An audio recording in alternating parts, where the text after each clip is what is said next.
Luna had pressed her lips into a thin line as she crept through the rose garden under the cover of a moonless sky, every step a silent promise of the violence she intended.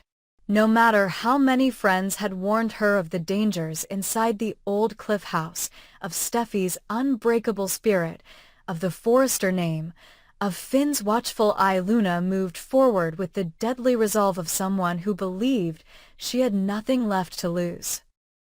She slipped through an unlocked French window, careful to brush past the gauzy curtain without rustling it, and slipped into the ornate hallway lit only by pale pools of moonlight pouring through stained glass. There was a faint hum from the back corridor, music drifting from the kitchen where Steffi had retreated after a late-night design session.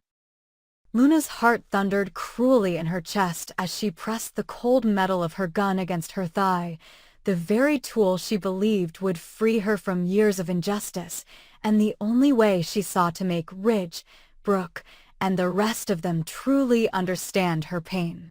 She moved closer, shadows clinging to her like conspirators, and in a heartbeat she was upon Steffi. Her pistol's barrel pressed hard against the younger woman's side, and the soft weight of her presence crushing the designer's comfort and confidence. "Nobody move," Luna whispered, lips almost brushing Steffi's ear as adrenaline flared through her veins. "You listen to me or you die right here, right now." Steffi, her back rigid and her hand pressed to the small of Luna's arm, managed not a scream. Instead, she forced her gaze upward, blue eyes burning with defiance as she measured Luna's desperation.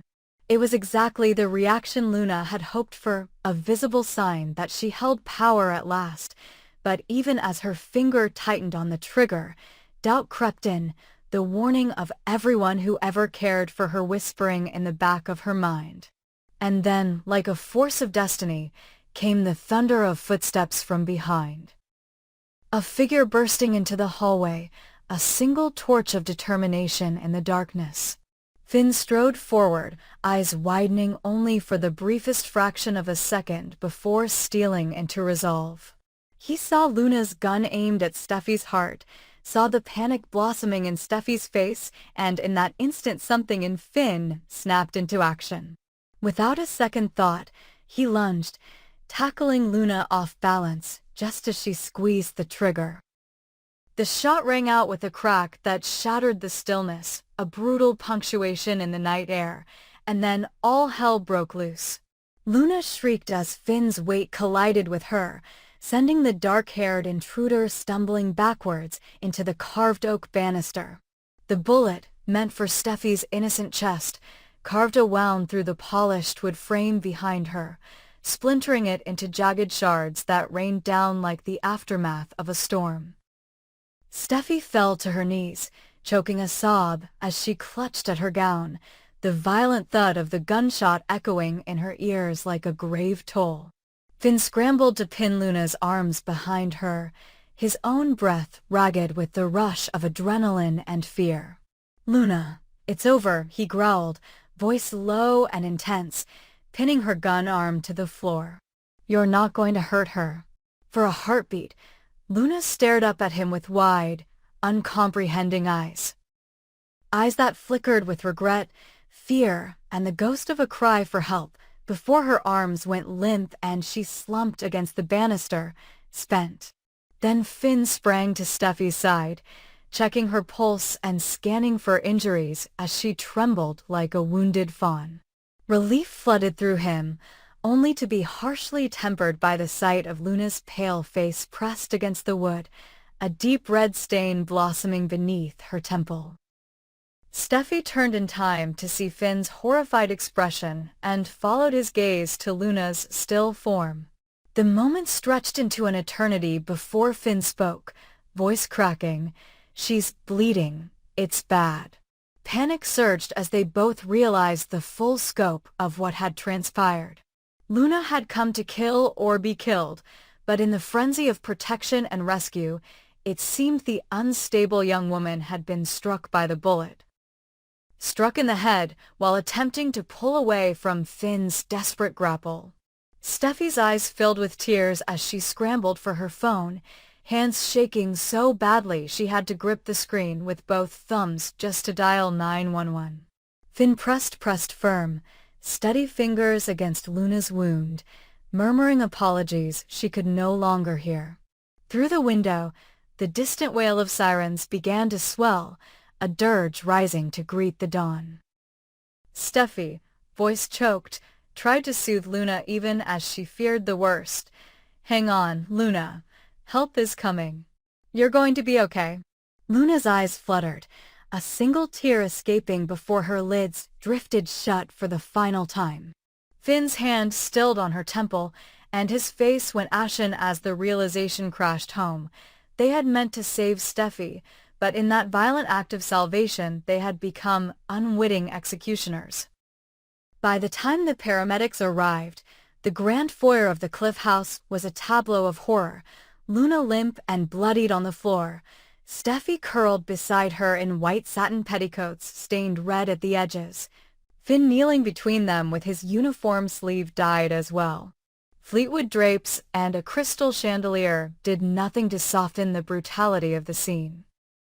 The medics moved in swift, practiced silence, cutting away at Luna's hair to apply pressure to the wound, yelling for a stretcher and jabbing at Steffi with a flashlight to reassure her that she was safe. Steffi barely felt their touch.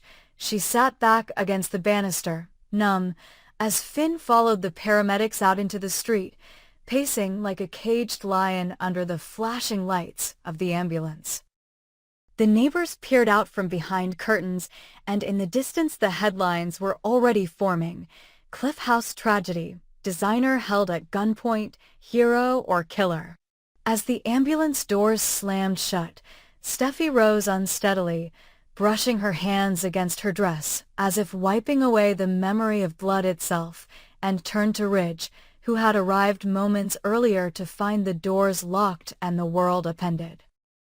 Ridge's face went pale as he took in his daughter's tear-streaked cheeks and the red smear at her knees, instantly grasping the unspeakable truth. Luna, the broken soul whose misfortune he had once pitied, lay bleeding to death not because of a twisted plan for revenge, but as collateral in the violence he had tried so hard to keep at bay. In the aftermath, the blood-soaked corridors of Forrester Creations would be swept clean, the mansion's grand halls sanitized of their grim secret, and the cliffside, where moonlight once danced over calm waters, would bear silent witness to what transpired. Luna's life, cut short by a chain reaction of fear and heroism, would leave a gaping wound in the soul of Los Angeles's fashion elite, an indelible reminder that even acts of salvation can end in tragedy. Newspapers and social media would weigh in. Was Finn a hero for saving Steffi, or a murderer for causing Luna's death? Would Steffi forgive the man who had held her life in one hand and taken another in the same motion? And in the quiet, Ridge would stand at the edge of the cliff, staring down at the dark waves below as he wrestled with grief, guilt, and the knowledge that love and violence often share a thin line. The city would eventually move on.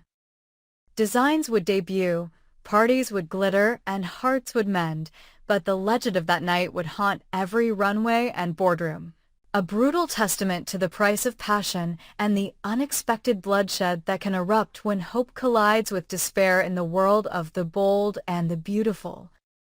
Finn froze as the wail of the ambulance siren faded into the night, his mind looping over the moment the gun went off, the flash of muzzle fire, the sickening thud as Luna went limp beneath his grasp.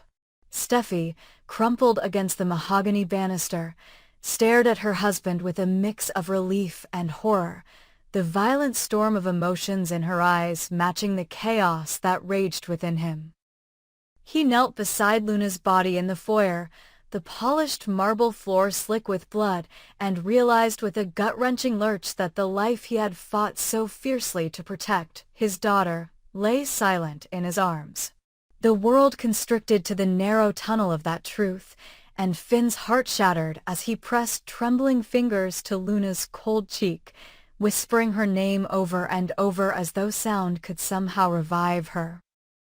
Steffi reached for his hand, her sobs muffled against the stone floor, yet Finn could feel only the crushing weight of guilt and loss. He had come to save his wife, but in that desperate act he had become the instrument of his own child's death. His tears fell freely now, and Steffi gathered him into her arms even as she wept for the girl she never truly knew. Ridge arrived then, his expression a frozen mask of shock, and when he understood what had happened the patriarch's knees buckled, but he steadied himself against the front hall's gilded console table. "She was your daughter," Ridge said in a brittle whisper, and Finn could only nod, unable to speak above the echo of his own grief. In the hours that followed, Crescent Medical Center's emergency room glowed like a beacon of false hope against the darkness outside, and when the doctors emerged they carried only the immutable verdict: Luna had died at the scene. Steffi collapsed into a chair in the corridor, head in her hands, while Finn stood staring at the tiled floor as though it held the answers. He felt suddenly alone in a world that had once promised only love. News of the tragedy rippled through Los Angeles overnight. Headlines branded Finn a hero, but to him that label rang hollow. At home, the mansion's cavernous rooms seemed to throb with echoes of Luna's final scream, and Finn found himself haunted by every moment of their struggle. He replayed her terrified eyes, wondered if he could have wrested the gun away sooner, if a different maneuver might have spared her life. But the truth was unavoidable. In trying to protect Steffi, he had extinguished his own child's future. He could feel the tendrils of despair curling around his chest as he wandered through the study, pausing before a photograph of himself, Sheila, and an infant, Luna, smiling in a halo of sunbeams. He collapsed into Ridge's old leather chair, eyes fixed on the past, while Steffi placed a trembling hand on his shoulder. "She's gone," Steffi whispered, voice raw with fresh grief, "but you gave me my life back." Finn pulled her close, his tears wet against her hair, and he mourned not only the daughter he had lost, but the innocence he would never recover. At the funeral 2 days later, a gray sky wept in sympathy as the small congregation gathered at the cliff overlooking the Pacific. Luna's casket, painted in pale lavender and adorned with lily of the valley, her favorite, rested beneath a willow tree. Sheila, banned by Ridge's decree, watched from a distance, her own tears unheeded by the assembled family. Steffi wept openly, clutching Finn's hand even as her glare bore into Ridge and Brooke, as though daring them to blame him for this calamity. Ridge, standing beside Steffi, laid a gentle hand on Finn's shoulder, his voice trembling when he spoke at the service. "We mourn not only our dear Luna, but the birth of the pain she leaves behind. Let us remember her as the bright spark she was, and let that memory guide us beyond this darkness." Finn closed his eyes, imagining Luna's laughter on a sunlit morning, and he felt the hollow ache of a father's promise broken. In the hush, after Ridge's eulogy, Finn stepped forward, voice cracking as he addressed the mourners. "I failed her in the most terrible way," he confessed. "I came to save the woman I love and instead took the life of my own daughter. I can never undo what happened, but I vow to honor Luna's memory by protecting her mother and the family she cared for." His words hung in the salt-tinged air, and Steffi squeezed his hand, tears streaking her cheeks, but pride shining through her sorrow. In the days that followed, Ridge and Steffi bore Finn's grief like a fragile flame, while Brooke, returning to the manor under the guise of consolation, studied him with a new compassion. Even she, whose past sins loomed large, could see how the tragedy had fractured Finn's spirit, and she offered what comfort she could in the lonely hours of his vigil.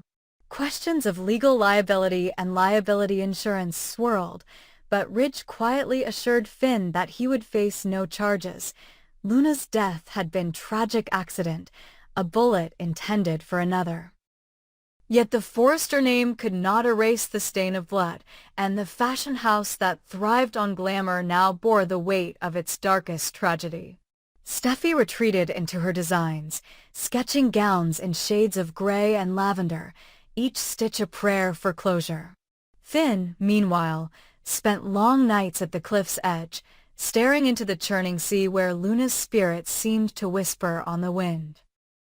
He knew grief was not a tempest to be outrun, but an ocean to be navigated, and he would carry the memory of his daughter forever alongside the love he shared with Steffi. Though the world would say that Finn had been the hero who saved a life, he would remember only the daughter he could not save, and in that remembrance, find the resolve to build a future worthy of her name.